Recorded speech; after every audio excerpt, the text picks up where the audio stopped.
Good day, and welcome to the Prokon YouTube channel. My name is Michael Klomp, and I'm a technical support consultant at Prokon. Today I'm going to illustrate how to use Sumo's rotate modify command.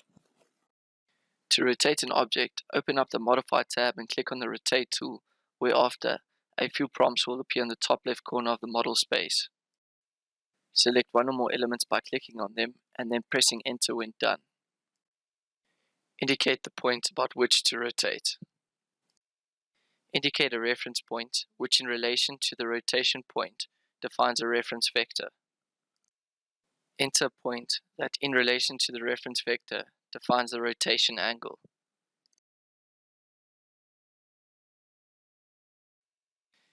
When using this tool, it is important to be aware of the active drawing plane and in which direction you select for the reference vector.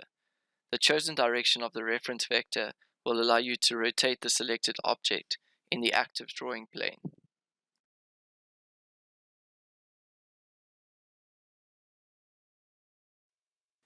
I've created an example to illustrate where the rotation tool can be used when going about your modeling process.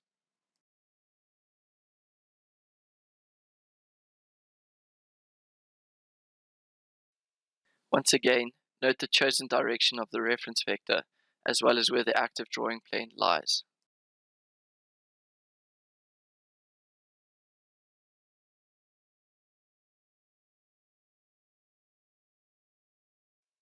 Thank you for taking the time to watch this video. For more tips and tricks, don't forget to subscribe to our channel and hit the bell icon to get notifications.